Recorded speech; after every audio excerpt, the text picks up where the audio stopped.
વિદ્યાર્થી મિત્રો ધોરણ 11 વિષય છે આપણો ઇકોનોમિક્સ. ઇકોનોમિક્સમાં આપણે 7મું ચેપ્ટર ચાલુ કરવા જઈ રહ્યા છીએ. ખાસ ધ્યાન રાખજો કે 7મું, 8મું અને 9મું ચેપ્ટર તેને ખૂબ જ વ્યવસ્થિત રીતે આપણે શું કરવું પડશે, સમજવું પડશે. 7મા ચેપ્ટરનું નામ છે ભારતીય અર્થતંત્ર, એટલે કે ભારતનું જે આપણું અર્થતંત્ર, એટલે કે આપણું જે બજેટ છે ભારતનું જે આર્થિક માળખું એને આપણે શું કરવા જઈ રહ્યા છીએ, સમજવા જઈ રહ્યા છીએ. તો ભારતીય અર્થતંત્ર પ્રસ્તાવના જોઈએ તો વિશ્વમાં સાંસ્કૃતિક ભવ્યતા ધરાવતો દેશ છે. આપણો દેશ છે વિશ્વમાં એક સાંસ્કૃતિક ભવ્યતા ધરાવે છે. તેની વિશિષ્ટ લાક્ષણિકતા છે કે વિશ્વની સૌથી લોકશાહી શાસન વ્યવસ્થા તે ધરાવે છે. આપણો દેશ કેવી શાસન વ્યવસ્થા ધરાવે છે તો લોકશાહી શાસન વ્યવસ્થા, કે આપણે લોકો છે જાહેર જનતા છે એ કોઈ પણ નેતાને ચૂંટી કાઢે છે અને એ દેશનું શું કરે છે, સંચાલન કરે છે. જેમાં વિવિધ જાતિ, ધર્મ, ભાષા, સંસ્કૃતિ સાથે વિવિધતામાં એકતાના દર્શન જોવા મળે છે. આપણા દેશમાં વિવિધ જાતિના લોકો વસે છે, વિવિધ ધર્મ, વિવિધ ભાષાઓ, આમ આપણી સંસ્કૃતિ વિવિધતામાં એકતા જેવી છે. ભારત દેશનું નામ એ મહાભારત પુરાણના આદિ પર્વમાં છે ઉલ્લેખ મુજબ રાજા દુષ્યંત અને રાણી શંકુતલાના પુત્ર ભરતના નામ પરથી રાખવામાં આવ્યું હતું. આ બધા તમને ખ્યાલ હશે કે તમને આગળ આવી જ ગયું છે સામાજિક વિજ્ઞાનમાં કે ભારતનું દેશનું નામ કઈ રીતે રાખવામાં આવ્યું હતું. તો જે રાજા દુષ્યંત અને રાણી શંકુતલાના પુત્ર ભરતના નામ પરથી આપણા દેશનું નામ ભારત રાખવામાં આવ્યું હતું. ભારત દેશ એ ખેતી, ઉદ્યોગ અને વેપાર ક્ષેત્રે સક્ષમ હોવાને કારણે ધનવાન દેશ હતો. પહેલાની વાત એ છે કે જ્યારે ભારત દેશ છે આપણા દેશમાં મેઇન આવક ક્યાંથી પ્રાપ્ત થાય તો ખેતી, ઉદ્યોગ અને વેપાર, એ ત્રણ ક્ષેત્રમાંથી શું થાય તો આવક પ્રાપ્ત થાય દેશને. તો એ ખેતી ક્ષેત્રે, ઉદ્યોગ ક્ષેત્રે અને વેપાર ક્ષેત્રે ખૂબ જ સક્ષમ એવો આપણો દેશ હતો. ભારત દેશ એ ભૂતકાળમાં સોનેરી ચિડિયાના નામે ઓળખવામાં આવતો. આપણો દેશ છે ખૂબ જ ધનવાન દેશ હતો. કે ક્યાંથી નામ થાય છે કે જ્યારે અંગ્રેજો છે એ આપણા દેશમાં નતા આવ્યા, એટલે કે આપણો પ્રાચીન ભારત, તો પ્રાચીન કાળનો ભારત હતો ને ત્યારે આપણા દેશને સોનેરી ચિડિયા તરીકે શું કરવામાં આવતો, ઓળખવામાં આવતો, કારણ કે આપણો દેશ છે એ ખૂબ જ કેવો હતો, ધનવાન હતો. ભારતની સમૃદ્ધિથી આકર્ષાઈ અને ભારત પર ઘણા આક્રમણો થયા. આપણા દેશની સમૃદ્ધિથી આકર્ષાઈ અને ભારત પર ઘણા બધા વિદેશી લોકો શું કરવા માંડ્યા, આક્રમણ કરવા માંડ્યા. ઘણી ધન સંપત્તિ લૂંટી અને ધીમે ધીમે ભારત પર સત્તા હાંસલ કરી. આપણા દેશની ઘણી બધી ધન સંપત્તિ પણ એ લોકો શું કરી ગયા, લૂંટીને લઈ ગયા અને અમુક લોકો આપણા દેશ ઉપર સત્તા હાંસલ કરવા પણ લાગ્યા. ઈસવીસન વર્ષ 1526 થી 1858 એટલે કે 16મી સદીની શરૂઆતથી 19મી સદીના મધ્ય સુધી મુઘલ સામ્રાજ્યનું શાસન અથવા તો આંશિકપણે ભારત દેશ ઉપર ચાલુ રહ્યું. તો જે 16મી સદીથી કરી અને 19મી સદી સુધી તો મુઘલ સામ્રાજ્યનું શાસન એ આપણા દેશ ઉપર શું રહ્યું, આંશિકપણે ચાલુ રહ્યું. આ ઉપરાંત ભારતમાં વેપારો છે આવેલા ફ્રેન્ચ, પોર્ટુગીઝ, ડચ અને અંગ્રેજ લોકો છે એ વિદેશો પૈકી અંગ્રેજો 1757 થી 1947 સુધી ભારતમાં પોતાનું આધિપત્ય જણાવ્યું. વેપાર છે ઘણા બધા ફ્રેન્ચ, પોર્ટુગલ, ડચ લોકો આવ્યા, એમાં અંગ્રેજો પણ સાથે આવ્યા હતા. અને એ લોકો ક્યાંથી તો 1757 થી 1947 આપણો કયો વર્ષ તો આઝાદીનું વર્ષ, એટલે કે 1757 થી 1947 એટલે કે આપણે જ્યારે આઝાદી મળી ત્યાર સુધી આપણા દેશ ઉપર પોતાનું આધિપત્ય શું કર્યું, જમાવ્યું. આપણે એક જ આંકડો યાદ રાખવાનો રહે, 1747 રાખી આઝાદીનું વર્ષ આપણે બધાને શું છે યાદ છે. જેમાં 1757 થી 1858 સુધી ઈસ્ટ ઇન્ડિયા કંપનીનો સમયગાળો રહ્યો. ત્યાં સુધી એ લોકો આપણા દેશ ઉપર શાસન નતા કરતા, પણ એ લોકો કયા નથી કંપની સ્થાપિત કરી તો ઈસ્ટ ઇન્ડિયા કંપની. તો એ જ્યારે 1757 માં આવ્યા ત્યારથી કરી અને 1858 સુધી એટલે કે 100 વર્ષના કાળ સુધી એને કરી તો ઈસ્ટ ઇન્ડિયા કંપનીનું શું રાખ્યું તો સ્થાપત્ય રાખ્યું. હજી લોકો દેશ આપણા દેશ ઉપર રાજ્ય નતા કરતા, પરંતુ એ લોકો ઈસ્ટ ઇન્ડિયા કંપનીના નામે આપણા દેશ ઉપર શું કર્યા હતા, એક સમયગાળા દરમિયાન આવ્યા હતા. 1858 થી 1947 સુધી બ્રિટિશ શાસનના સમયગાળા તરીકે ઓળખવામાં. પછી આપણા દેશનું શાસન જ કોના હાથમાં આવી ગયું, બ્રિટિશના હાથમાં આવી ગયું. આમ અંગ્રેજોએ ભારત દેશ ઉપર 18મી સદીના મધ્યથી 20મી સદીના મધ્ય સુધી પોતાનું સામ્રાજ્ય આંશિક અથવા તો પૂર્ણપણે ચલાવ્યું. અને અંતે 15મી ઓગસ્ટ ઈસવીસન 1947 ના રોજ ભારતને શું મળી, સ્વતંત્રતા મળી. તો એ કેવા શું માંગે છે કે ભારતનું અર્થતંત્ર, તો આપણે ભારતીય અર્થતંત્રમાં આ બધું શા માટે શું કહેવા માંગે છે કે જ્યારથી આપણો દેશ એ વિદેશોના હાથમાં ગયો ને ત્યારે આપણું જે અર્થતંત્ર હતું ધીમે ધીમે કેવું પડવા માંડ્યું, નબળું પડવા માંડ્યું. પહેલા તો આપણો દેશ ખૂબ જ કેવો હતો, તો ધંધો, વેપાર, ઉદ્યોગ અને ખેતી ક્ષેત્રે ખૂબ જ સમૃદ્ધ હતો, પરંતુ ધીમે ધીમે વિદેશ વિદેશી લોકો આપણા દેશમાં આવે અને આપણા દેશનું જે અર્થતંત્ર ધીમે ધીમે કેવું પડવા માંડ્યું, નબળું પડવા માંડ્યું. હવે જે પ્રાચીન ભારતની વાત થાય છે, મેં કીધું કે જ્યારે અંગ્રેજો નતા આવ્યા આપણા દેશમાં એના પહેલાનો ભાગ એટલે કયું ભારત આપણું તો પ્રાચીન ભારત.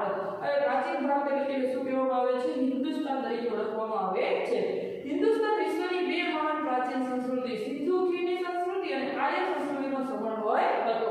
આખા પેપરમાં પૂછાતું હોય છે કે હિન્દુસ્તાન કઈ બે સંસ્કૃતિનો હતો? જે સિંધુ ખીણની સંસ્કૃતિ અને આર્ય સંસ્કૃતિનો સમન્વય એટલે હતો હિન્દુસ્તાન. આ દેશ વિશ્વનો સૌથી પ્રાચીન સંસ્કૃતિઓ ધરાવતો દેશ પૈકીનો એક દેશ હતો. ખૂબ જ પ્રાચીન સંસ્કૃતિઓ ક્યાં રહેલી છે? તો આપણા દેશમાં રહેલી છે. એમાં હડપ્પા સંસ્કૃતિ મોહેંજો-દડો નામના સ્થળેથી મળી આવેલી સંસ્કૃતિના અવશેષો પરથી તે શું થાય છે? સાબિત થાય છે. હવે તો બધી પિક્ચરો બની ગઈ છે, તમે પિક્ચરો પણ શું કરી હશે? જોઈ હશે કે જ્યાંથી જે આપણે અવશેષો મળી ગયા આપણી જે પ્રાચીન સંસ્કૃતિ હતી એના શું છે? પુરાવાઓ છે. પ્રાચીન ભારતની આર્થિક સમૃદ્ધિ વિશ્વના દેશોને આંખો આંજી નાખે તેવી હતી. આપણા દેશની આર્થિક સમૃદ્ધિ વિશ્વના દેશોની આંખો આંજી નાખે તેવી આપણા દેશની આર્થિક સમૃદ્ધિ હતી. તેના કારણે વિશ્વમાં ભારત પ્રાચીન સમયમાં ખેતીની વિવિધતા અને આધુનિકતા ધરાવતો દેશ હતો. ત્યારના સમયમાં છે ને મોસ્ટ ઓફ ધી દેશ પણ ઉપર ચાલતો હતો, ખેતી આધારિત ચાલતો અને ખેતીમાં આધુનિકતા અને વિવિધતા ક્યાં જોવા મળતી? તો આપણા દેશમાં શું જોવા મળતી? ભારતના ખેડૂતો સાહસિક અને કેવા હતા? સમૃદ્ધ હતા. ક્યારની વાત થાય જ્યારે અંગ્રેજો આપણા દેશમાં નતા આવે એના પહેલાની વાત થાય છે ત્યારે આપણા દેશના ખેડૂતો ખૂબ સમૃદ્ધ હતા અને ખૂબ સાહસિક પણ હતા. જ્યારે ભારતના ઉદ્યોગો પણ કોઈ દ્રષ્ટિકોણથી નીચે ઉતરતા નતા. ખેતી તો આપણા મજબૂત જ હતી પરંતુ આપણા દેશના ઉદ્યોગો પણ કોઈ નીચી કક્ષાએ ઉતરતા હતા નથી. એક સમયે ભારતના ઉદ્યોગને વિશ્વમાં ડંકો વાગતો હતો. ભારતના જેટલા ઉદ્યોગો હતા ને એનો વિશ્વમાં શું વાગતો? ડંકો વાગતો. ભારતના કાપડ ઉદ્યોગ, સ્વર્ણનો, કોલસાનો, ઘડીનો, ચાનો, કોફીનો, રબરનો ઉદ્યોગ વિવિધ ઉદ્યોગો ક્ષેત્રે વિકસતું હતું. ક્યારે તો પ્રાચીન ભારતમાં વિવિધ ઉદ્યોગો કાપડના છે, રબરના છે, કોલસાના છે, ઘડીના, સ્વર્ણના વિવિધ ઉદ્યોગો ખૂબ જ વિશેષતાપૂર્વક ચાલતા હતા એટલે ખૂબ જ આધુનિક એવા વિવિધ ઉદ્યોગો હતા. હવે જેમાં ભારત સૂત્ર કાપડના ઉત્પાદન અને નિકાસ ક્ષેત્રે અગ્રેસર હતું. એ બધા જ દેશોમાં સૂત્ર કાપડના નિકાસમાં અગ્રેસરનું સ્થાન હતું તો ભારતનું હતું. એમાં જે ભારત છે એ અગ્રેસર હતું અને એના પછી જે ઉત્પાદન અને નિકાસ ક્ષેત્રે અગ્રેસર જ્યારે ત્રીજા નકશે ભારતનો વેપાર વિશ્વ પ્રસિદ્ધ પામી ચૂક્યો હતો. પ્રાચીન સમયમાં વિદેશી જવા માટે ખૂબ જ અગવડતાઓ હોવા છતાં ભારતના વેપારીઓ જળમાં એ વિશ્વના દેશોમાં ભારતના મરી મસાલા, તેલ તેજાના, સૂત્ર કાપડ, મલમલ કાપડ તેમજ ગરમ કાપડ વગેરેનું વેચાણ કરતા હતા. ઉદ્યોગો તો હતા સાથે વેપાર પણ. આપણી પાસે જે વિદેશમાં જવા માટે એવા કોઈ રસ્તાઓની વ્યવસ્થિત સુવિધા ન હોવા છતાં પણ જળ માર્ગે આપણા વેપારીઓ તો મરી મસાલા તો જે મરી મસાલાઓ છે તેલ તેજાના, સૂત્ર કાપડ એ વિદેશમાં શું કરતા હતા? તો વિકાસ કરતા હતા અને અઢળક નાણાંનું શું કરતા હતા? સર્જન કરતા હતા. આમ સરવાળે એમ કહી શકાય કે ભારત ખેતી ઉદ્યોગ અને વેપાર ક્ષેત્રે કેવું હતું? વિકસેલું હતું અને આર્થિક સંપત્તિ જે સમૃદ્ધતાનું તે શું હતું? પ્રતીક હતું. તમે ઘણી બધી વાત સાંભળ્યું છે કે જે જૂના પુરાતન મંદિરો હોય છે ત્યાં સોનું મળી આવે છે કે જે ખજાનો છુપાવેલો હોય છે તો એ ત્યારના સમયમાં આપણો દેશ ખૂબ જ સમૃદ્ધ હતો ત્યારે એ બધી સંપત્તિ આપણે શું કરેલી હતી? ત્યારના લોકો સાચવીને રાખેલી હતી. એ આપણે સાબિતી આપે છે કે શું છે? તો એક આપણી જે આર્થિક સમૃદ્ધિનું એક શું છે? પ્રતીક છે. હવે જે પ્રાચીન ભારત પછી પેલા સ્વતંત્ર પહેલાનું ભારતનું અર્થતંત્ર. હવે પ્રાચીન ભારત તો જોયું તમે કેવું હતું? સોનેરી ચીડિયા હતું. હવે જ્યારે આપણે આઝાદી નથી પડી ત્યારે આપણો દેશનો જે અર્થતંત્ર આપણા દેશનો વહીવટ કેવી રીતે ચાલતો હતો? તો સ્વતંત્ર પહેલાનું ભારતનું અર્થતંત્ર જ્યાં અંગ્રેજો આપણા શું હતા? તો આપણે અંગ્રેજોના ગુલામ હતા નહીં. તો અંગ્રેજો ભારતમાં આવ્યા ત્યારે ભારતની ખેતી ઉદ્યોગ અને વેપારની જાળ જલાલી ભોગવતા હતા. હવે અંગ્રેજો જ્યારે આવ્યા ત્યારે આપણો તો જે ખેતી ઉદ્યોગ અને જે વેપાર હતો ખૂબ જ મોટા પ્રમાણે વિકસેલો હતો.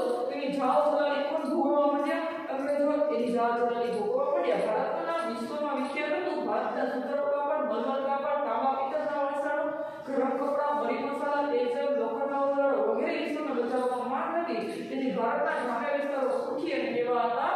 સંપન્ન સાથે સ્વાવલંબી પણ હતા. ગૃહ ઉદ્યોગ અને નાના પાયાના ઉદ્યોગો વ્યવસ્થિત રીતે વિકાસ થયો હતો. ક્યારની વાત થાય છે કે જ્યારે અંગ્રેજો આપણા દેશમાં આવ્યા છે ત્યારે આપણે ખૂબ જ મોટા પ્રમાણમાં ઉત્પાદન કરતા ગામડાઓ પણ કેવા હતા, સુખી સંપન્ન હતા અને ખૂબ જ મોટા પ્રમાણમાં શુદ્ધ હત્યાથી નાના પાયાનો ઉદ્યોગનો વિકાસ થતો હતો. નિકાસનું પણ પ્રાધાન્ય કેવું હતું, ખૂબ વધારે પ્રમાણમાં. તો ભારત એક સુવર્ણકાળ હતો. ભારતનો તે કેવો હતો, સુવર્ણકાળ હતો, જેના કારણે વિદેશી પ્રજાનું ભારત પ્રત્યે આકર્ષણ વધ્યું અને પ્રથમ વેપાર અર્થે તેઓ ભારતમાં આગમન થયું.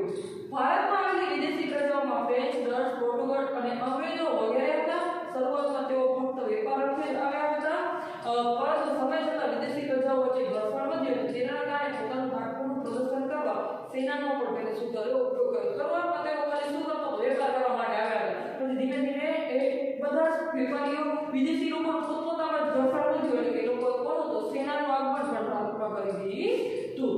અને તે પૈકી અંગ્રેજી સૈન્ય વધુ શિસ્તતાના આગ્રહી હોવાથી તેમજ ઇંગ્લેન્ડનો રાજકીય સાથ મળતો હોવાથી ધીરે ધીરે ભારતમાં સત્તા હસ્તક્ષેપ કરવા તરફ પ્રયાણ કર્યું. વિવિધ લોકોના વિદેશી લોકો આવ્યા હતા, જે ફ્રેન્ચ છે, પોર્ટુગીઝ છે, અંગ્રેજો છે. અંગ્રેજોનું સૈન્ય થોડું શિસ્તતાનું કામ વધારે કરતું હતું. એના રાજાનો, ઇંગ્લેન્ડના રાજાનો પણ એને વધુ પડતો શું મળતો હતો, સાથ મળતો હતો. તેથી તેઓ શું આપણા દેશમાં પોતાનું સામ્રાજ્ય સ્થાપવામાં કેવા રહ્યા, તો સફળ રહ્યા. અને વર્ષ ઈસવીસન 1957 થી 1947 સુધી જે અંગ્રેજ કાળનો સમયગાળો રહ્યો. બ્રિટિશ શાસન દરમિયાન ભારતે ઓછા પ્રમાણમાં સારા પરિણામો અને વધુ પ્રમાણમાં ખરાબ પરિણામોનો શું કરવો પડ્યો હતો, સામનો કરવો પડ્યો હતો. હવે બ્રિટિશ શાસન દરમિયાન તો તેને ઓછા પ્રમાણમાં કેવા તો સારા અને વધુ પ્રમાણમાં ખરાબ પરિણામો આપણે શું કરવું પડે, તો ભારત દેશને સામનો કરવો પડ્યો. એમાં સૌથી પહેલા તો રેલવેનો વિકાસ કોણ કરી ગયું, તો રેલવેનો વિકાસ કોણ કરી ગયા છે, અંગ્રેજો કરી ગયા છે. અને રેલવેની આપણે અંગ્રેજો આપણે રેલવેની ભારતને ભેટ આપી હોય એવું શું કરવામાં આવે છે, માનવામાં આવે છે. બ્રિટિશ શાસન દરમિયાન ભારતને મળેલી રેલવે લાભ આપનારી વ્યવસ્થા બની એક સારું કામ આપણા દેશ માટે તે કરી ગયા. ભારતના વાહન વ્યવહારને ઝડપી અને સુરક્ષિત બનાવવામાં રેલવે ખૂબ જ સુંદર ભાગ ભજવ્યો. રેલવેની શરૂઆત ક્યારે થઈ હતી, તો આ તમને વિભાગમાં પૂછાતું હોય છે. 16મી એપ્રિલ ઈસવીસન 1853માં બોરીવલી એટલે કે જે આપણે શું કહેવામાં આવે છે, મુંબઈ કહેવામાં આવે છે, ત્યાંથી ઠાણે સુધીની પ્રથમ રૂટ શું કરવામાં આવી હતી, ચાલુ કરવામાં આવી હતી. જે ઈસવીસન 1947 સુધીમાં 53,000 કિમીની લંબાઈ સુધી ધરાવતી હતી. અને 68% પ્રવાસીઓ છે, 68 લાખ પ્રવાસીઓ છે એ શું કરતા હતા, તો રેલવેમાં મુસાફરી કરતા હતા. મુંબઈથી ઠાણે સુધી ઈસવીસન 1853માં 1947 સુધી 53,000 કિમીની તેની લંબાઈ થઈ ગઈ અને 68 લાખ પ્રવાસીઓ તેનો શું લેતા હતા, લાભ લેતા હતા. તો રેલવે એક કોની ભેટ છે, તો આપણે અંગ્રેજોની ભેટ છે. બીજું હતું માર્ગ પરિવહન. તો અંગ્રેજોના શાસન દરમિયાન 1855માં જાહેર બાંધકામ ખાતાની રચના કરવામાં આવી. PWD એટલે કે જાહેર બાંધકામ ખાતાની 1855માં રચના કરવામાં આવી અને ભારતમાં રોડ રસ્તા અને બાંધકામની જવાબદારી બ્રિટિશ શાસનની હતી. રોડ રસ્તા બનાવવાનું કામકાજ કોને, તો બ્રિટિશ શાસને શું કરી લીધું, ઉપાડી લીધું. અને 19મી સદીના અંત સુધીમાં કુલ 2,78,420 કિમી રસ્તા હતા. તેમાંથી 1943માં તે રસ્તાની લંબાઈ 4,47,105 કિમી થઈ ગઈ અને જેમાં 32% પાકા રસ્તા અને 68% કેવા હતા, તો કાચા રસ્તા હતા. એટલે કે રસ્તાઓ બનાવવાનું કામ પણ કોણે કર્યું, તો બ્રિટિશ સરકારે કર્યું. એટલે કે એક કઈ જઈને આપણી સારી તો એક રેલવે અને બીજી કઈ તો માર્ગ પરિવહન. એના માટે એને શું, તો PWD એટલે કે જાહેર બાંધકામ ખાતાની રચના કરી અને એની મદદથી એને ભારતમાં શું કર્યું, તો રસ્તાઓ બનાવવાનું ચાલુ કર્યું. જે 19મી સદીના અંત સુધીમાં 2,78,420 હતા. તે 1943 સુધી એટલે કે આપણે આઝાદી મળી એના 2-3 વર્ષ પહેલા કેવા રસ્તા બની ગયા, તો 4,47,105 એટલે કે ડબલ રસ્તાઓ બની ગયા. એમાં 32% કેવા હતા, તો પાકા અને બાકીના 80% કેવા રસ્તાઓ હતા, તો કાચા રસ્તાઓ હતા. એના પછી આવે છે બેંકો. બેંકો પણ આપણે કોણ આપી ગયા છે, જે અંગ્રેજો આપી ગયા છે. તો આ સારા સુધારામાં બેંકો પણ એક સારું આપણી અંગ્રેજોની જે છે. ઈસવીસન 1970માં ખાનગી ક્ષેત્રમાં બેંકની શું કરવામાં આવી, શરૂઆત કરવામાં આવી. 1770માં ખાનગી ક્ષેત્રમાં બેંકની શરૂઆત થઈ, જે 1946 સુધીમાં 700 થી વધી સંખ્યામાં વિકસી અને 1935માં ભારતીય રિઝર્વ બેંક ઇન્ડિયા એટલે કે RBI કે જે આપણે કેવી બેંક કહેવામાં આવે છે, મુખ્ય બેંક કહેવામાં આવે છે, રિઝર્વ બેંક ઓફ ઇન્ડિયા, જેની શું થઈ રચના કરવામાં આવી. 1770માં ખાનગી બેંકની શું કરવામાં આવી, સ્થાપના કરવામાં આવી. કેટલી થઈ ગઈ છે, આપણે આઝાદી મળી 1947 ની આજુબાજુ ત્યારે આપણે કેટલી થઈ ગઈ હતી, 700 સુધી થઈ ગઈ હતી. અને ઈસવીસન 1945 1935માં આરબીઆઈ એટલે કે રિઝર્વ બેંકની સ્થાપના કરવામાં આવી એટલે કેવા પણ પૂછાતું હોય છે તો સારા ફાયદા કયા તો એક હતું રેલ, બીજું હતું માર્ગ પરિવહન અને ત્રીજું હતું બેંક. હવે આવે છે સામાજિક માળખું. તો આ પણ એક સારો સુધારો છે. બેટી બચાવો દૂધ પીતી આવતા રિવાજો કોણ કાઢી ગયા છે? અંગ્રેજો કાઢી ગયા છે. અંગ્રેજ શાસન દરમિયાન થયેલ અન્ય ઘરના માત્ર કાર્યમાં બાળકીને દૂધ પીતી કરવાનો રિવાજ નાબૂદ કરવામાં આવ્યો. પીઢારાઓને કહેવામાં આવે છે. તો પહેલાના જમાનામાં ત્યારે તમે જૂની પિક્ચરો જોઈ હશે કે ગાડું લઈને જાન જાતી હોય ને ત્યારે એક ડાકુનો આખો એક ટોળકી હોય. એ ડાકુ શું કરતા હોય તો હુમલા કરી અને શું કરતા હોય કે જે ધન હોય એ શું કરી જતા હોય લૂંટી જતા હોય. તો એ ડાકુની ટોળકી હોય ને ત્યારના જમાનામાં પીઢારાઓ તરીકે શું કરવામાં આવતું ઓળખવામાં આવતું. તો એ પીઢારાઓનો નાશ કરવાનું કામ, એના પછી સતી પ્રથાનો રિવાજ રોકવાનું, એ તમામ કાર્યો છે જે સામાજિક માળખું આપણે મજબૂત કરવાના કાર્યો કોને કરી ગયા છે તો જે અંગ્રેજો કરી ગયા છે. તો આ એક પણ એનો ઘરના પુત્ર સારો સુધારો આપણા દેશમાં કરીને એ લોકો ગયા હતા. એના પછીનો જે છે તે ખેતી. હવે આ ચાર સારા સુધારા કરી ગયા પણ ખેતીને કેવી કરી ગયા? પાયમાલ કરી ગયા. તો અંગ્રેજ શાસન દરમિયાન ભારતના ખેડૂતો પાસેથી ઊંચા દરે લેવાતું જમીન મહેસૂલ અને જમીન દાવાની પ્રથાને પ્રોત્સાહન, ખેડ ભૂખને સુરક્ષા અને સલામતી ન આપી વગેરે દ્વારા ખેડૂતોનું ભારે શોષણ કરવામાં આવતું હતું. તમે જૂની પિક્ચરો જોઈએ છે તેમાં પણ ખેડૂતોની હાલત જોઈએ છે કે ત્યાંના આપણા ખેડૂતો હતા એની પાસે જમીન બહુ ઓછા પ્રમાણમાં હતી. એ લોકો શું કરતા કે જે સરકારી જમીન છે એના ઉપર ખેતી કરતા. સરકારી જમીન ઉપર ખેતી કરે તો એને જમીનનું મહેસૂલ ચૂકવવું પડે, એટલે કે જે જમીનો છે ને એનું ભાડું ચૂકવવું પડે. હવે જમીનનું ભાડું એટલે શું કહેવાય? જમીન મહેસૂલ. તો એ જમીન મહેસૂલ કેવું હતું? ખૂબ ઊંચા પ્રમાણમાં હતું. અને ખેડ હકની સુરક્ષા, જે ખેતરમાં ખેતી કરે છે એની સુરક્ષા કાંઈ પણ હતી નથી, જેના કારણે ખેડૂતોનું ભારે શું કરવામાં આવતું? શોષણ કરવામાં આવતું. જેથી ભારતના ખેડૂતો ગરીબ બન્યા અને કેટલાક ખેડૂતો ખેત મજૂર પણ બની ગયા. તે ખેતી પોતાની ખેતી કરતા હતા એની જગ્યાએ બીજા ખેતરમાં કામ કરતા થઈ ગયા, ખેત મજૂરો પણ બની ગયા. આ ઉપરાંત ખેતીનો પોતાનો સ્વાર્થ માટે ઉપયોગ શરૂ કરાયો, જેના લીધે ખેડૂતોને ખૂબ જ નુકસાન થયું. હવે બ્રિટિશ સરકાર શું કરતી? તો પોતાના સ્વાર્થ માટે શું કરાવતી? આપણા ખેડૂતો પાસે ખેતી કરાવતી, એટલે કે અંગ્રેજોને જે વસ્તુની જરૂર હોય ને એ વસ્તુનું શું કરાવતી? ઉત્પાદન કરાવતી, જેનાથી આપણા ખેડૂતો વધુ ને વધુ શું થતા ગયા? ગરીબ થતા ગયા અને વધુ ને વધુ તેને નુકસાન થતું ગયું. બ્રિટિશ શાસનને કારણે ખેતી અને ખેડૂતો પાયમાલ થયા.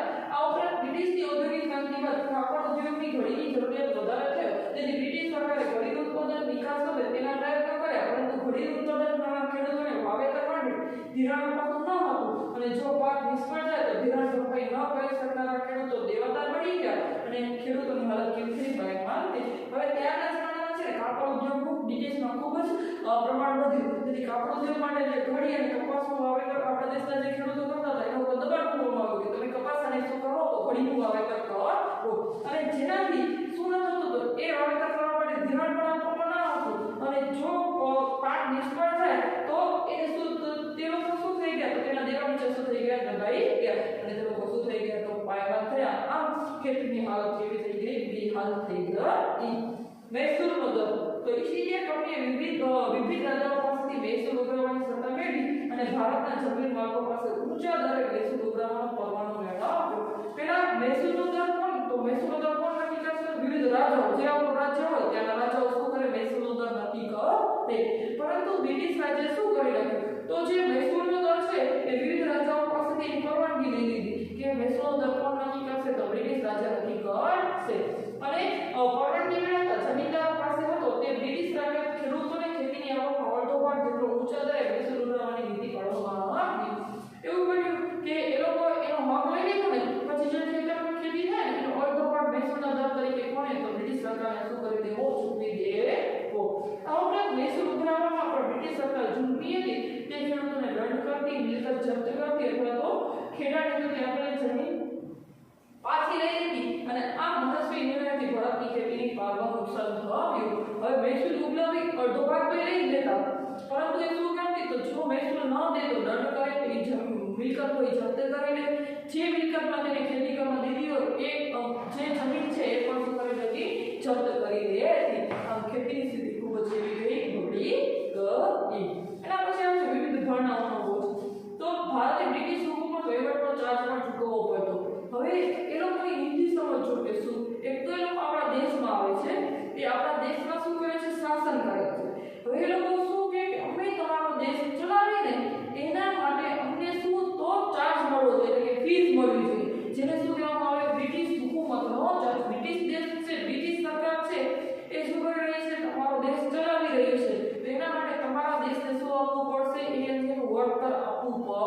છે કે જેને શું કહેવામાં આવતું હોમ ચાર્જીસ તરીકે શું કરવામાં આવતું ઓળખવામાં આવતું તો એક ચાર્જ તો ચૂકવવામાં આવતો ભારતે બ્રિટિશોને આવી કેટલીક ચૂકવણીઓ કરવી પડી જેમ કે બ્રિટિશ અધિકારીઓને પગાર તથા પેન્શન ભથ્થા અને લશ્કરનો ખર્ચ દેવા વ્યાજની ચૂકવણી વગેરે સમાવેશ થતો હતો એક તો બ્રિટિશ અધિકારીઓ હોય એ લોકોને પણ પગાર અને પેન્શન અને બધું કોને ચૂકવવાનું તો ભારત સરકારને ચૂકવવાનું એના દેવા અને એના વ્યાજની ચૂકવણી પણ કોણ કરે ભારત સરકાર કરે જેના આધારે બધું બજેટ બ્રિટિશમાં રજૂ થતું અને એનું બજેટ બને ને એ પણ ક્યાં રજૂ થાય તો બ્રિટિશમાં રજૂ થાય આ વિશેષણ 1924-25 ના વર્ષોમાં 300 લાખ પાઉન્ડ જેવી જંગી રકમ આપણે શું કરવી પડી એ સમયમાં 300 લાખ અત્યારે એક પાઉન્ડનો ભાવ કેટલો તો લગભગ અત્યારે એક પાઉન્ડનો ભાવ હશે 85-86 ની આજુબાજુ છે તો એ જમાનામાં તો પાઉન્ડના ભાવ પણ કેવા હતા ખૂબ ઊંચા હતા અને એ આપણો 1 રૂપિયો અને એના કેટલા તો 85-86 રૂપિયા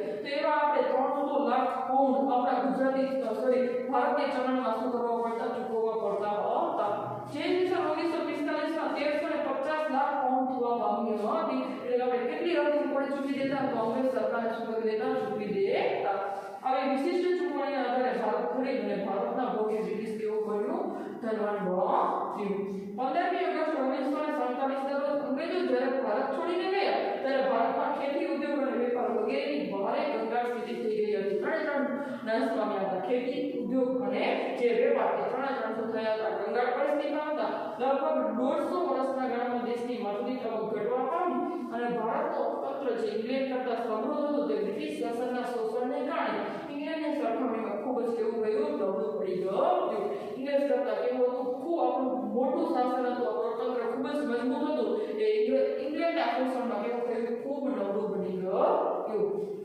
હવે એના પછી આવે છે સ્વતંત્ર પહેલાનું ભારત હતું કે સ્વતંત્ર પહેલાના ભારતમાં બધું આવું હતું પછી અંગ્રેજ આવ્યા એટલે શું થઈ ગયું બધું બગડી ગયું હવે એના પછી સ્વતંત્ર પછીનું ભારતનું અર્થતંત્ર એટલે કે હવે શું થયું આપણે શું મળી ગઈ છે સ્વતંત્રતા મળી ગઈ છે સ્વતંત્ર પહેલાના ભારતમાં શું હતું કે અંગ્રેજો આપણા દેશમાં હતા એટલે બધી જ પરિસ્થિતિ કેવી હતી ખરાબ હતી હવે આપણા દેશમાંથી અંગ્રેજો શું થઈ ગયા છે ચાલી ગયા છે હવે ધીમે ધીમે દેશ ક્યાં ચડે છે તો પાટા ઉપર ચડે છે હવે ત્યાર પછી આપણા દેશના અર્થતંત્રમાં શું સુધારાઓ આવ્યા તો આઝાદી પછી ભારતનો અર્થતંત્ર વિકાસના પંથે રહ્યું અને જેના નીચેના લક્ષણો આપણે કરી શકીએ જોઈ શકીએ માથાદીઠ આવક કોને કહેવામાં આવે છે તો માથાદીઠ આવક એટલે શું થાય આમ તો આપણી જે 7 અબજ લોકોની વસ્તી છે તો 7 અબજ લોકોની વસ્તીમાં એક લોકોની કેટલી આવક એટલે કે એક માણસની કેટલી આવક એટલે કેવી આવક કહેવામાં આવે માથાદીઠ આવક એટલે કે દેશની કુલ આવક ભાગ્યા દેશની કુલ સંખ્યા જે આવે એને શું કહીએ આપણે માથાદીઠ આવક તરીકે ઓળખીએ તો ભારતમાં માથાદીઠ આવક એટલે કે માનવ વિકાસ અહેવાલ 2014 મુજબ વર્ષ 2013 માં $5,150 હતી જે ચીનની માથાદીઠ આવક $11,747 શ્રીલંકાની માથાદીઠ આવક $9,250 અમેરિકાની $52,808 અને નોર્વેની $63,909 કરતા ઘણી ઓછી જણાય છે જે વિવિધ દેશોની માથાદીઠ આવકમાં 7 થી 10 ગણી ઓછી છે અને 50 દેશો કરતા વિશેષ વધારો સૂચવતી નથી શું કહેવા માંગે છે સરખામણી કરે છે એ બધી જ આંકડાઓ જે તમને આપ્યા છે એ બધા જ પુસ્તકમાં આપેલા છે કે આપણી માથાદીઠ આવક સૌથી વધુ કોની આપણે એક નોર્વેની યાદ રાખવાની સૌથી ઓછી યાદ રાખવાની આપણા દેશની ત્રણની શું કરવાની છે આપણે યાદ રાખવાની છે તો સૌથી વધુ કોની છે નોર્વેની કેમાં અમેરિકન ડોલરમાં 63,909 અમેરિકન ડોલર માથાદીઠ આવક કોની હતી તો નોર્વેની હતી જે સૌથી ઊંચી છે એના પછી સૌથી નીચી કોની છે તો બાંગ્લાદેશની છે ને સૌથી નીચી બાંગ્લાદેશની આવક કેટલી છે 2,713 અને એના પછી આપણા દેશની માથાદીઠ આવક કઈ હતી તો 2013 માં 5,150 આપણી શું હતી તો માથાદીઠ આવક હતી એટલે કે ભારતની 5,150 બાંગ્લાદેશની 2,713 જે ભારત કરતા ઓછી છે તો આપણે 50 દેશોથી કઈ વધુ વિશેષ બહુ નથી અને સૌથી વધુ કોની છે તો નોર્વેની 63,909 આમ જે માથાદીઠ આવક છે એ શું છે તો આપણી જે પરિસ્થિતિ છે એ ગંગાળ બનતી હતી એમાં થોડો સુધારો દર્શાવે છે પણ બહુ કઈ એવો ફરક પડ્યો નથી આગળ જોઈએ કે માથાદીઠ આવક પછી ખેતી તો ખેતીમાં શું ફેરફાર થયો તો ભારત એક ખેતી પ્રધાન દેશ છે આઝાદી સમયે ભારત લગભગ 72% અને 2001-2 માં 58% વસ્તી એ ખેતી ક્ષેત્રમાં રોજગારી પ્રાપ્ત કરતી હતી. આઝાદી સુધી ને ત્યારે આપણે 72% લોકો શું કરતા હતા તો ખેતીમાંથી રોજગારી એટલે કે પોતાની આવક પ્રાપ્ત થતા હતા. પછી 2001-2 માં કેટલા ટકા 58% લોકો શું કરતા હતા તો ખેતીમાંથી પોતાની રોજગારી પ્રાપ્ત થતા હતા. એટલે કે આ આંકડો જોતા જઈએ તો ખેતીનું પ્રમાણ દેશમાં શું થતું જાય છે ઘટતું જાય છે. જે પ્રમાણ 2013-14 માં ઘટી અને કેટલું થયું તો 49% થયું. 72% એના પછી ખેડૂતો શું કરો ખેતી કરવાનો ઘણા લોકો ખેતી જે ક્ષેત્ર છે એ છોડી અને બીજા તરફ આગળ વધ્યા. એટલે કે શું થયું તો 2001-2 માં કેટલું થયું 58% અને એના પછી 13-14 માં કેટલું થયું છે તો 49% થયું છે. આમ ખેતી ક્ષેત્રનું મહત્વ છે ભારતની રોજગારીમાં સતત જાય છે ઘટતું જાય છે. ઈસવીસન 1950 માં ખેતી ક્ષેત્રમાં રાષ્ટ્રીય આવકનો ફાળો 55% હતો. તે 2013-14 માં ઘટી અને 14% રહ્યો અને જે 80-81 માં 38% અને 2001 માં 22.3%. શું કહેવામાં આવે છે તો પેલા બે ભાગમાં ડિવાઈડ કરી નાખ્યો કે પેલા તો એનું જે રોજગારીનું પ્રમાણ એટલે કે કેટલા ટકા લોકો રોજગારી પ્રાપ્ત કરે તો પેલા વર્ષ કરી નાખી કે કયું તો લગભગ આઝાદી સમય એટલે કે 1947 કેટલા ટકા 72 પછી 2001-2 58 અને એના પછી 2013-14 કેટલું 49%. હવે રોજગારીનું પ્રમાણ આટલું ભારતમાં. એના પછી શું તો રાષ્ટ્રીય આવક એટલે શું તો દેશને થતી ખેતી ક્ષેત્રમાંથી આવક એટલે કે જે ખેતી થાય એમાં જે કરવેરા ભરાય એનાથી દેશને જે આવક થાય એને કઈ આવક કહેવામાં આવે રાષ્ટ્રીય આવક કહેવામાં આવે. તો રાષ્ટ્રીય આવકમાં ઈસવીસન 50-51 માં કેટલો હતો તો 55% ફાળો કોનો હતો રાષ્ટ્રીય આવકમાં ખેતીનો હતો. એટલે 55% દેશની ખેતીમાંથી શું થતી હતી આવક થતી હતી. 2013-14 માં તે ઘટી અને કેટલી થઈ 14% અને તે 80-81 માં કેટલી હતી 38% અને 2002-1 માં 22.3%. આ આંકડો યાદ રાખો તો ચાલશે. પણ આપણે કયા આંકડા તો 2000 માં 50-51 ની કેટલી 55% અને 13-14 માં તે ઘટી અને કેટલી થઈ ગઈ સીધી 14% થઈ ગઈ. આમ ખેતી ક્ષેત્રે રોજગારીનું પ્રમાણ પણ ઘટ્યું અને સાથે સાથે રાષ્ટ્રીય આવકનું પ્રમાણ પણ શું થઈ ગયું ખેતી ક્ષેત્રમાંથી ઘટી ગયું. એના પછી આવે છે ઉદ્યોગ. તો ઈસવીસન 1951 માં ભારતમાં ઉદ્યોગે 10.6% લોકોને રોજગારી પૂરું પાડતો હતો. ઉદ્યોગ ક્ષેત્રમાંથી કેટલા તો 10.6% ઈસવીસન 1951 માં શું કરતા હતા એટલે કે આપણે આઝાદી મળી એ જ ગણો કે 47 માં આઝાદી મળી અને 51 માં આપણે શું થતું હતું તો 10.6% લોકો રોજગારી પૂરી પાડતા હતા. આ પ્રમાણ 2001 માં 18.2% થયું અને એમાં વધારો થઈ 2011 માં 24.3% થયો. એટલું જ નહીં પરંતુ 50% નો ઉદ્યોગ ક્ષેત્રમાં રાષ્ટ્રીય આવકમાં 16.6% નો હિસ્સો આપતો હતો. જે પ્રમાણે 13-14 માં વધી અને 26% થયું. આખું કોષ્ટક બનાવી નાખજો. પહેલા કેમાં ફાળો તો રોજગારીમાં ફાળો અને પછી કેમાં ફાળો તો રાષ્ટ્રીય આવકમાં ફાળો. તો રોજગારીમાં ફાળો અને રાષ્ટ્રીય આવકમાં ફાળો. રોજગારીમાં ફાળો 51 માં એટલે કે આઝાદી સમય 10.6 પછી આવે 2 માં એટલે કે 18.2 11 માં કેટલો તો 24.3. તમે આંકડા જોવો તો જે ખેતીમાંથી રોજગારીનું પ્રમાણ ઘટતું જતું હતું ને એમ ઉદ્યોગમાં રોજગારીનું પ્રમાણ શું થતું જાય છે વધતું જાય છે. એનો મતલબ એમ કે લોકો શું કરવા માંડ્યા હવે ખેતીનું ક્ષેત્ર છોડીને ઉદ્યોગ તરફ શું થવા લાગ્યા આગળ વધતા થયા. અને એમાં રાષ્ટ્રીય આવક પણ આઝાદીનો સમય 50 માં કેટલી 16.6% નો હિસ્સો હતો રાષ્ટ્રીય આવકનો. જે 13-14 માં વધી અને કેટલી થઈ 26%. અને આ ઉદ્યોગ ક્ષેત્ર વર્તમાન સમયમાં 2/3 ભાગની નિકાસ કમાણી મેળવે છે. એટલે કે આપણા દેશના જે પણ વસ્તુ ઉદ્યોગ થાય છે એ ઉદ્યોગનો જે પણ ઉત્પાદન થાય છે એમાંથી 2/3 ભાગની શું થાય છે નિકાસ થાય છે. એમાંથી આપણો દેશ શું કરે છે તો 2/3 ભાગની નિકાસ કમાણી પણ મેળવે છે. આ ઉદ્યોગ ક્ષેત્રે ભારતનો જોગ વધ્યો પરંતુ વાસ્તવમાં ભારત ઔદ્યોગિક દેશ બની શક્યો નહીં. આપણા ઉદ્યોગ ક્ષેત્રનો તો ભાગ વધ્યો પરંતુ આપણો દેશ ઔદ્યોગિક દેશ બની શક્યો નહીં. જ્યારે રાષ્ટ્રીય આવક ઈસવીસન 1950 માં 50%, 80-81 માં 24%, 2001 માં 27.3 અને 13-14 માં 26.2% હિસ્સો આપ્યો છે. આ બધા આંકડાઓ તમને જેટલા યાદ રહે એટલા પ્રમાણે યાદ રાખવાનું શું કરવાની છે તમને કોશિશ કરવાની છે.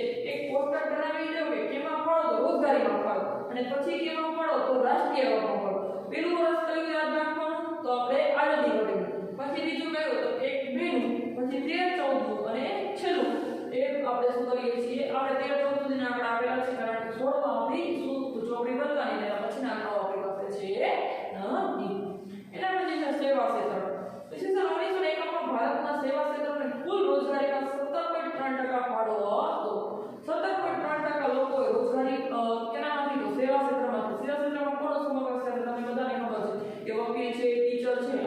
એમાં તો સેવા ક્ષેત્રમાં શું થાય છે સમાવેશ થાય છે તો 17.3% બાળકોનો હતો જે રોજગારીમાં સેવા ક્ષેત્રનો હતો જે વર્ષ 2001 માં 25.2% થયો 11 બારમાં વધી અને 27% થયો અને 50 એકમમાં ભારતનું સેવા ક્ષેત્રમાં રાષ્ટ્રીય આવકનો ફાળો કેટલો હતો તો 30.3 રાષ્ટ્રીય આવકનું બીજું નામ જીડીપી તરીકે પણ ઓળખવામાં આવે છે તમે ઘણીવાર જોતા હશો પેપરમાં કે જીડીપી દરમાં શું થયો વધારો થયો જીડીપી દરમાં ઘટાડો થયો જેમ જેમ જીડીપી દરમાં વધારો થાય તેમ તેમ આપણા દેશનું અર્થતંત્ર કેવું થાય મજબૂત થાય જીડીપી નો મતલબ તો કે રાષ્ટ્રીય આવક દેશની આવકમાં વધારો તો આપણું અર્થતંત્ર કેવું મજબૂત દેશની આવકમાં ઘટાડો તો આપણું અર્થતંત્ર કેવું નબળું તો સેવા ક્ષેત્રે 30.3% હિસ્સો ક્યાં હતું આપણા જીડીપીમાં આવતો ઈસવીસન 1981 માં 29% થયું અને 2001 માં 50.4% થયું જે પ્રમાણ એ વર્ષ 2014-15 માં વધી અને 9.7% થયું છે આ સેવા ક્ષેત્રે અભૂતપૂર્વ શું કર્યો છે વિકાસ કર્યો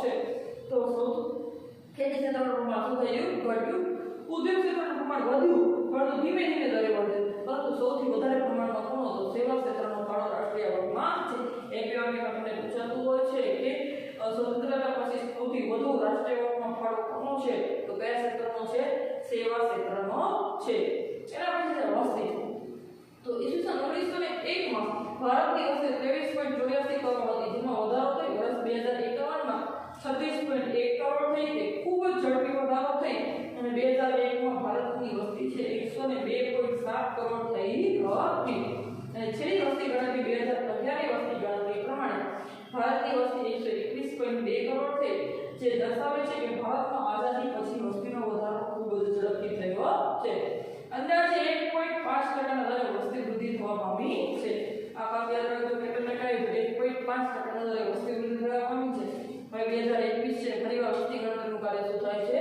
ચાલુ થાય છે હવે આપણે વસ્તીને કયા તો નવા આંકડાઓ મળે છે આ વસ્તી એક કેવો તો ચિંતાનો વિષય છે પણ ભારતમાં વસ્તી પણ એક કેવો તો મોટો ચિંતાનો વિષય બની રહ્યો છે એના પછી આવે છે ગરીબી